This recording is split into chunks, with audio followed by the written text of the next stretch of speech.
with the leverage then, and you're saying like say 100 times, do you have stop losses in that? Because if somebody went in and had their kind of, let's say, put 100 grand and they didn't have that much extra, and they bought it at the 9K and it went down to 3.5K, what exactly happens? That person, do they have to declare bankruptcy? That's a great question. And that's what people ask all the time. They're like, well, what if it goes against you? Do you lose that 100K? Do they come after you? Do you have to sell your house in order to pay the bank back or pay the trading company back? No. So leverage is very interesting, especially in the trading market, because when you're given the leverage, and anybody gets it, as soon as you open an account, you can slide the scale from 1x all the way to 100x. Anybody can use that amount of leverage. But what happens when you use the leverage is they're not depositing $100,000 into your account that you can just take out and go run away with and then owe them. That's not how it works. So if I have $1,000 in my account and I want to use 10x leverage, I'm trading with $10,000, but I'm only risking 1,000. That's the amount that I'm risking on the trade, $1,000. But I put 10x leverage, which means I'm trading as if I have 10,000. Then I'll put a 10% stop loss on this trade, which means I'm really only risking 10% of my 1,000, which is only $100. So I'm risking $100 of my own money on this trade. I'm trading as if I have 10,000.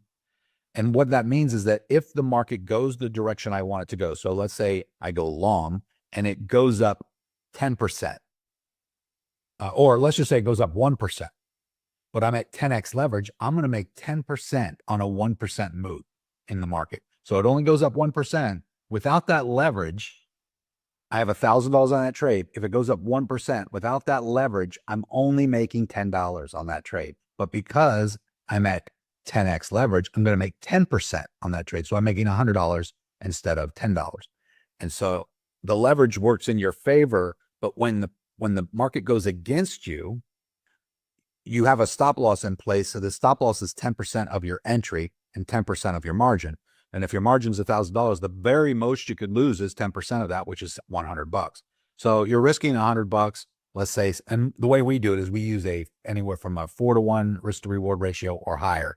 So the very worst case scenario is you're making 4 times the amount you're risking on the winners.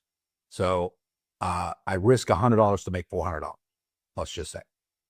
And this is scalable up to any amount. So you could have $100,000 in your account, risk 10% of that, which is $10,000, and put a 10x leverage on it. And now you're really trading with 100,000, but you're only risking 10,000 of your own money. And then you put a 10% stop loss on that, and you're really only risking $1,000 of your own money. So if the market goes up 5%, let's just say, and you're at 10x leverage, you make a 50% gain on a 5% move in the market. And another thing we do is that as soon as it does start to move in the direction that we want it to, as soon as we get 5 or 10% in profit, we take our stop loss and we move that to break even. So there is no way to lose on that trade once you do that.